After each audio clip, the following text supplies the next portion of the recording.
This is the BBC. This podcast is supported by advertising outside the UK.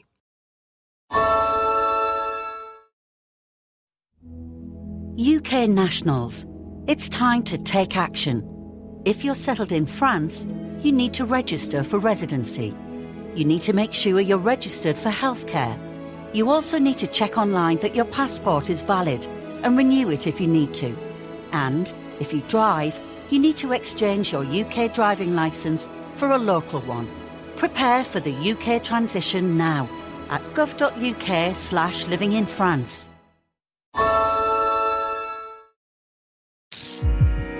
BBC Sounds. Music, radio, podcasts. Hello, thanks for listening to this edition of Analysis, the podcast that looks at some of the ideas behind the news. I'm Sonia Soda, chief leader writer of The Observer and the presenter of this edition. Over the next half hour, I'm going to be exploring the role that behavioural science and nudge theory played in shaping the government's response to the coronavirus pandemic. The epidemic was doubling every 3 to 4 days before lockdown interventions were introduced. So had we introduced lockdown measures a week earlier, we would have reduced our final death toll by at least a half. Neil Ferguson, one of Britain's top epidemiologists. He's not alone. Other prominent scientists have also said that if the government had implemented a lockdown earlier, lives would have been saved. Perhaps we'll never know exactly why the government decided to lock down later than many other European countries. But there were two important narratives that emerged in the days before the lockdown was finally imposed that may, even if only partially, explain why Boris Johnson was slower to act. First, there was the idea that you might not want to completely suppress the spread of COVID-19 to allow some population-level immunity to build up. Sir Patrick Vallance, the government's chief scientific advisor, on the Today programme on the 13th of March. Well, I think that we will end up with a number of people getting it. They will get immunity, and that will be helpful for the overall protection of society. The second narrative was based on the notion of behavioural fatigue, the idea that the public would only tolerate a lockdown for so long. Chris Whitty, the government's chief medical officer. There is a risk if we go too early, people will understandably get fatigued and it'll be difficult to sustain this over time. But these worries about behavioural fatigue were not borne out. In most countries, it is remarkable, actually, the sacrifices that individuals have made and how selfless people's behaviour has been. That's exactly what the behavioural science suggested they would do, and for the most part, that's exactly what we've observed. Scenes of people doing the conga on VE Day, thronging on the beaches and overcrowding parks were the exception, not the norm. So why did the government worry that the opposite would happen? What sort of evidence were they basing their predictions on? The origins of behavioural fatigue is one of the big mysteries of this pandemic.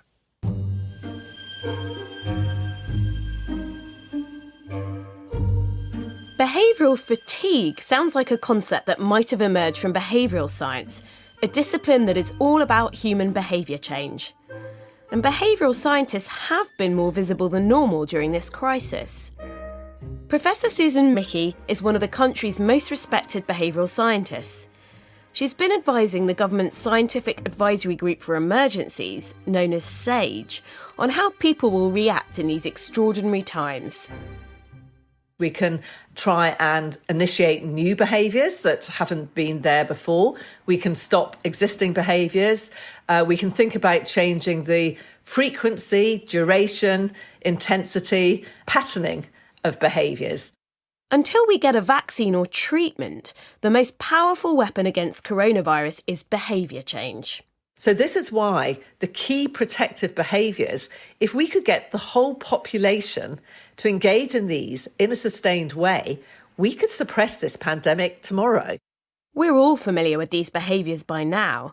Things like keeping 2 metres apart from each other, washing our hands, not touching our faces, and wearing a mask when out and about. Now, these are simple behaviours in their own, but together they would break the transmission between people. The government seemed to agree that changing behaviour is critical to combating coronavirus. It set up a behavioural science subcommittee, known as SPI-B, to feed into the work of SAGE. SPI-B itself is a real pleasure to be part of. It's a group of really interesting people from different disciplines, and we have quite fascinating discussions. That's Stephen Reischer, Professor of Social Psychology at St Andrews University, and along with Susan Michie, a member of SPI-B. SPI-B's job is to answer questions that are set for it by government about how people are likely to behave in a pandemic.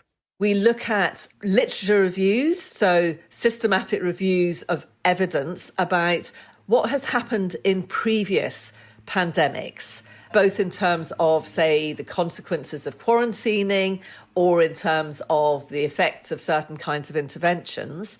What we're looking for are signals, patterns that we can see repeat time and time again. So the importance of behavioural science has never been disputed by government. But how has it influenced policy? Rewind to those fateful few days in mid-March. The government's top science advisors, its Chief Medical Officer Chris Whitty and Chief Scientific Advisor Patrick Vallance, seemed to be putting great stock in the idea that the public would only comply with the lockdown for so long. It's not just a matter of what you do, it is also a matter of when you do it. There is a risk if we go too early, people will understandably get fatigued and it'll be difficult to sustain this over time. At the moment, if you asked households to completely isolate if one person was ill, most people would not have coronavirus. You may have to do the whole thing all over again. And what happens then is the effect of that wanes because people get fed up with doing this and you end up with not being able to do it time and time again. Shortly afterwards, we started to see the terms behavioural fatigue and self-isolation fatigue crop up in the media. Everywhere from the BBC to The Guardian to The Times and Wired magazine. They weren't attributed to any one person, but all these articles described how experts were taking this notion of behavioural fatigue into account. But where did the idea come from? Certainly not the behavioural scientists on SPI-B. The concept of behavioural fatigue is not a scientific term. There's no measure of it. It doesn't feature in any theory of behaviour change. None of us had ever heard of it before. It was never mentioned by anybody in our discussions in SPI-B. But it's deeply problematic for a number of reasons. The first is that what they may have been doing is bundling together a lot of different things like frustration, depression, loneliness, increasing over time. And maybe they said, well, we'll bundle all this together and call it behavioural fatigue. But this is not a scientifically acceptable thing to do. It muddles things up. It undermines clear scientific thinking. Susan Michie wasn't the only SPI-B member who was unhappy. Stephen Reischer. I mean, amongst psychologists and others in the behavioural sciences, there was huge consternation. In fact, there was a letter written by nearly 700 behavioural scientists saying, we don't recognise this, we don't know where the evidence is, what are you talking about?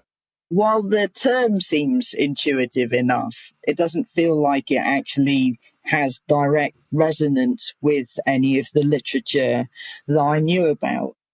Magda Osman, a reader in experimental psychology at Queen Mary University, London, is one of the behavioural scientists who helped coordinate that open letter sent on the 13th of March. I could see in principle what it might mean, but there wasn't an explicit way of saying, well, actually, this is what we mean by this term, and this is the evidence that we're actually drawing upon.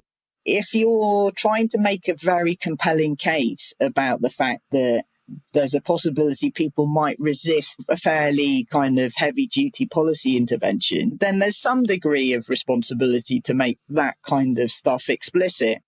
But the reasons for using the term fatigue were not made explicit, not even to the people who were meant to be advising the government on the very science it was referring to. It's very difficult, if you're not in government and where there's no feedback, to know what's going on. SPI-B weren't being told whether or how their advice was being used and how it was being weighted against other considerations. If the evidence for it existed, you'd expect other governments to be worrying about behavioural fatigue too. But things were unfolding quite differently in Ireland. 300 miles away in Dublin, the Irish government commissioned a review of the evidence on how people might behave in a pandemic. They went to Pete Lunn, head of the Behavioural Research Unit at the Economic and Social Research Institute in Ireland. So a group of behavioural scientists, of which I was one, was brought in, and my lab was essentially commissioned to run behavioural studies in order to provide evidence to the emergency team in Ireland to help them advise the government from a public health perspective. Unlike the UK, the Irish government didn't fret about behavioural fatigue. Perhaps that's one reason why it implemented a lockdown 10 days earlier. Somebody was giving behavioural scientific advice to the UK government that caused them, at least to some extent, to consider pausing because people might not behave for long enough in the way they wanted them to, that they couldn't get behavioural change to last.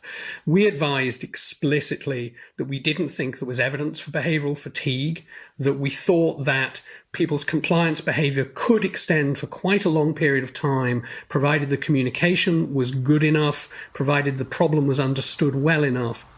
What evidence were you drawing on that suggested that perhaps this thing called behavioural fatigue wasn't going to be a big issue? We felt that any evidence surrounding behavioural fatigue that we could find, and we could find very little, was essentially anecdotal, perhaps about how people had responded historically to the Spanish flu. So if not the evidence, where did this idea come from? Stephen Reicher is an expert on how people behave in disasters and emergencies. I think it's important to understand what, in many ways, are two very different approaches to human behaviour with very different policy implications.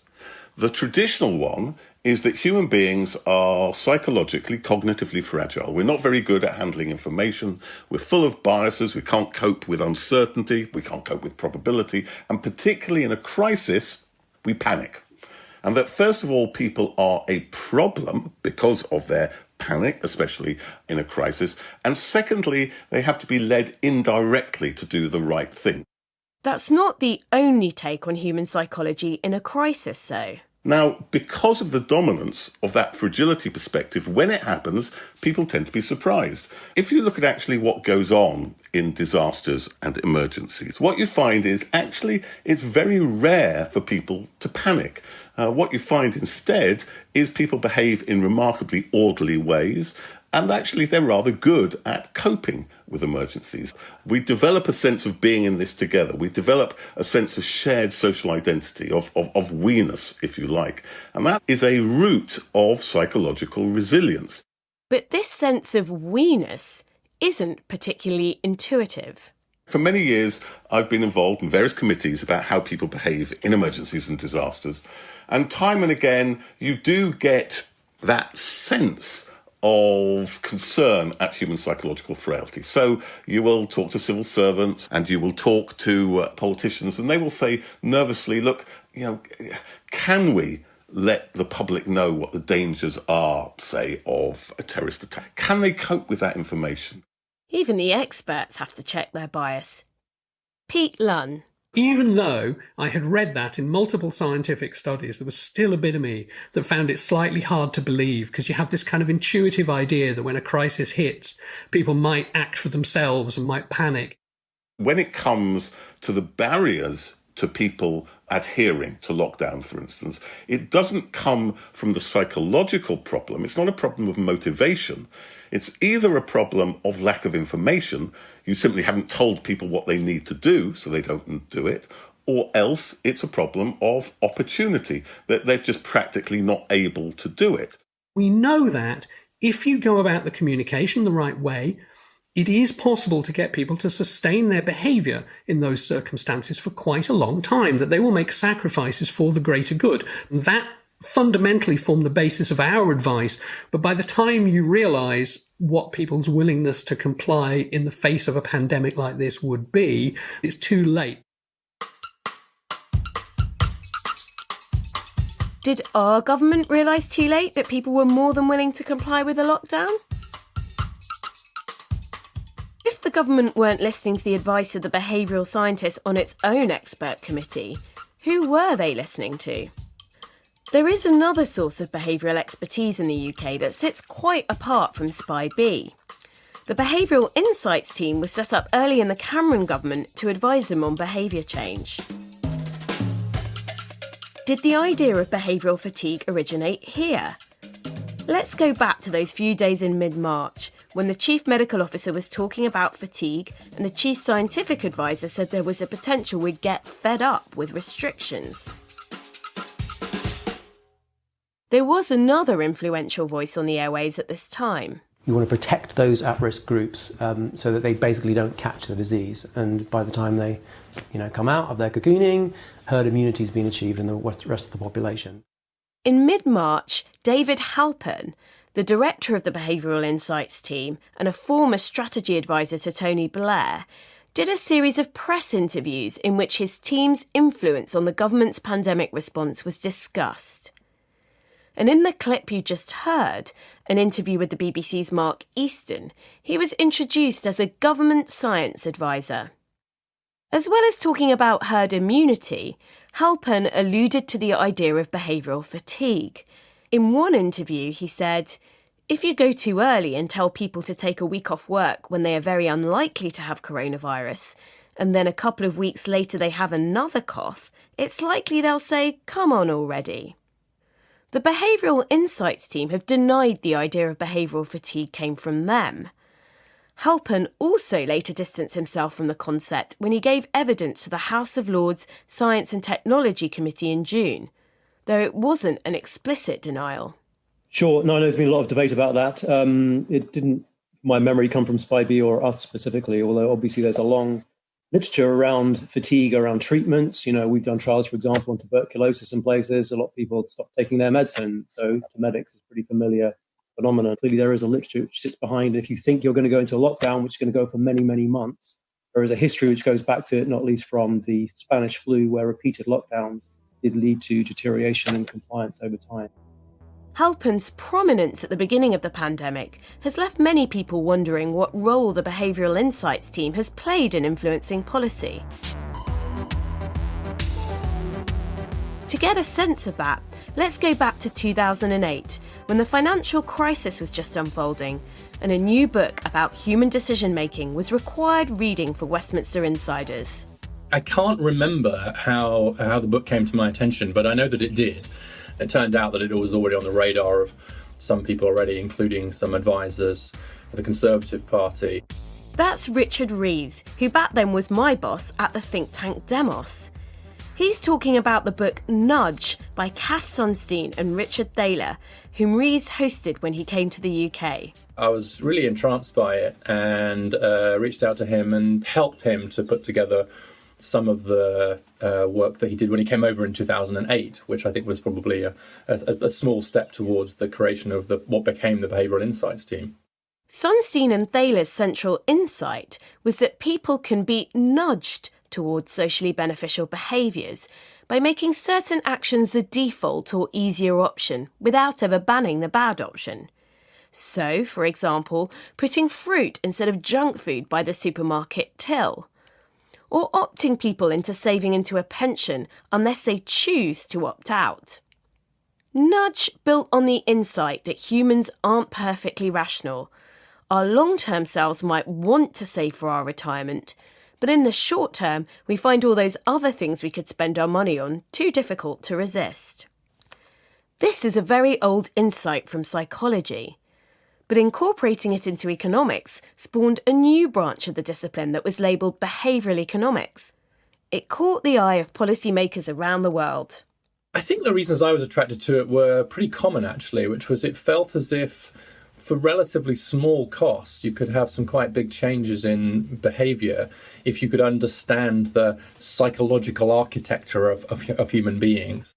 Rees was sufficiently impressed to take the idea into government with him when he became a senior advisor to then Deputy Prime Minister Nick Clegg a couple of years later. It just feels so good, if you're a policymaker, to find something that actually seems to work and that doesn't cost very much and doesn't sort of breach important other principles. And so definitely those on the Conservative side, we found this very appealing because what it meant you could do is you could achieve quite progressive policy aims without having to spend any money and therefore expand the size of government. It didn't just catch the eye of key Cameronite advisors, but according to Rees, of David Cameron himself. To what extent was that about substance or branding? Do you think it helped Nudge get taken seriously, the fact that it was branded behavioural economics? Do you think Cameron and his advisors would have been so interested in it if it was sort of seen as psychology? I think the fact that it came out of economics and was described in that way gave it a credibility. And frankly, I think it did give it a bit more of an intellectual crunch, perhaps, than if it had just come purely out of psychology. In some ways, behavioural economics is psychology smuggled into economics, right? But it's very well smuggled. Nudge has been very influential. Behavioural insights teams have been set up to advise governments and corporations around the world. But has it been overextended? Magda Osman, experimental psychologist. Yes, I can't think of an area that hasn't actually been applied, and people are so casual about referring to it. That kind of has become part of the vernacular. But if you're using it in industry, in the private and the public sector to actually shape or motivate the kinds of, let's say, behavioural interventions you come up with, then it's dangerous because it's not accurate. You're working off the wrong assumptions here because actually the research in psychology challenges that. We've shifted away from that. Nudge may have smuggled a strand of psychology into economics, but perhaps that psychology is outdated. But the Behavioural Insights team, so synonymous with Nudge that it's been nicknamed the Nudge Unit, has now been spun out of government into a private company that sells its wares to governments around the world. That may create a financial incentive to focus on nudges above other tools used to change people's behaviour, like regulations or taxes, and to expand the scope of a nudge way beyond the original definition. Pete Lunn. So I think too often the problem with nudging is that you start off by saying, what is a good remedy, instead of saying, how do I diagnose this problem? What might work for pensions, seeing people as irrational beings who need to be duped into behaving in their own self-interest, might not work in a pandemic.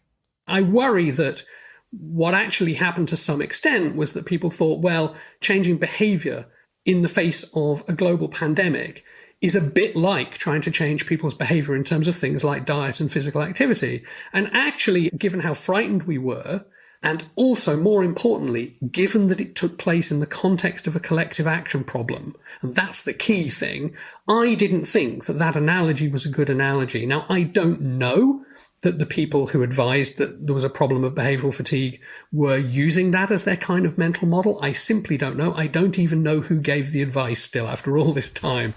Do you have a suspicion? Of course I do, but not one I'm going to voice to you now. I mean, I simply do not know, right? But what I am pretty confident of is that we were applying the wrong kind of behavioural model. Behavioural fatigue may not have originated with the nudges, but behavioural fatigue and nudge share a common worldview. That notion of human psychological frailty that needs to be hacked by those who know better on our behalf. They both see human behaviour as the problem, not the solution. What's more, Susan Michie says that neither behavioural fatigue nor nudge are scientifically robust theories. Let me go back to what I said about behavioural fatigue. This is not a scientific term, nor is nudge a scientific term. It's the name of a book. Some people use it in terms of saying nudge theory, but there isn't any theory, as one would scientifically define theory. It's a bunch of techniques which are a subset of the whole realm of techniques that we have that can change behaviour. And to think that nudge equals behavioural science is a huge mistake. So back to the burning question. Given their commonalities, did behavioural fatigue come from the nudge unit? Not even SPI-B members know. We give advice. It goes into SAGE. SAGE gives advice. That goes to the Cabinet Office. There are still from the Cabinet Office, the actual ministers who are making the actual decisions. What other information is feeding in at different times? What other information might be being taken more seriously? Where exactly does the behavioural insights team fit into that? Where does Dominic Cummings fit into that? I simply don't know. I simply can't give that answer, and I would very much like to know the answer. So would I. You might ask why we're even bothering trying to solve the behavioural fatigue mystery. Isn't it more important to focus on what happens next? But understanding how and why the government made these life or death decisions is surely important to preventing similar mistakes from happening again. The idea of behavioural fatigue clearly had traction at the highest levels of government. Was it a convenient attempt to blame high death rates on the public and their frail psychology? Or did it help drive the Prime Minister's decision to lock down late? It's not inconceivable that policy might have been driving the science as much as the other way round. Pete Lunn. My experience of giving scientific advice to governments is there is always a better chance that the advice is taken seriously and acted upon when it chimes intuitively with what the politicians and decision makers believe. I also think, though, that too often the scientists will be more strident in communicating the evidence if they know that it's going to chime with what the politicians believe and what they hope is the case. Scientists, of course, strive for objectivity, but study after study has shown that scientists also have behavioural biases and, particularly suffer from what we would call confirmation bias, which is reading evidence as being in keeping with the theories they already hold. And don't forget, it wasn't behavioural scientists like Susan Michie or Stephen Reicher standing on a number 10 podium floating the idea of behavioural fatigue, but 2 doctors. And it wasn't an epidemiologist who first talked about the idea of herd immunity to the press, but a behavioural scientist. The behavioural scientists need to know where the boundary of their discipline is, just as the public health and epidemiologists need to know where the boundaries of their discipline is. Wherever behavioural fatigue came from, it's damaged the discipline of behavioural science. I'm very sad about that. And because it's been associated with behavioural science, that gives behavioural science a bad name. And secondly, the fact that it's been associated with delaying the lockdown also gives behavioural science a bad name. Unfortunately, there have been ripple effects around the world from the argument about behavioural fatigue. We in Ireland have had to defend ourselves from the accusation that we advised the government that there would be behavioural fatigue, when actually here we advised exactly the opposite.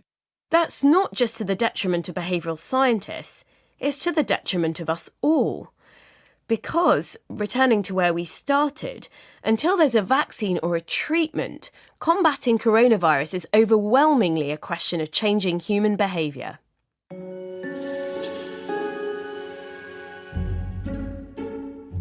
The mystery continues. Perhaps we'll never know the full story of just who it was who seeded the flawed idea of behavioural fatigue. Perhaps we'll never know whether it was the driving factor or a post hoc justification for the government's fateful decision to lock down so late. But one thing is for sure. If it's allowed to sully the reputation of the behavioural sciences as a discipline, that will surely hinder, not improve, the response to the natural and medical disasters of the future.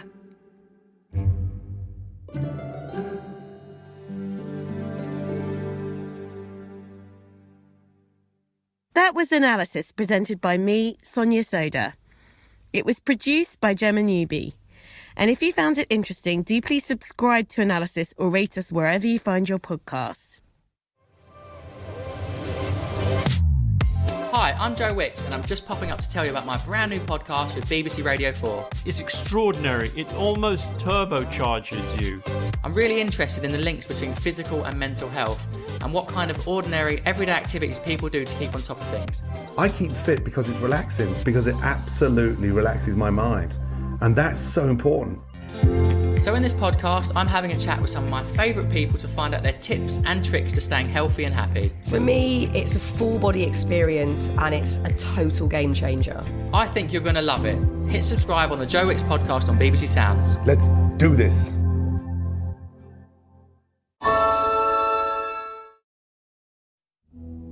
UK nationals, it's time to take action.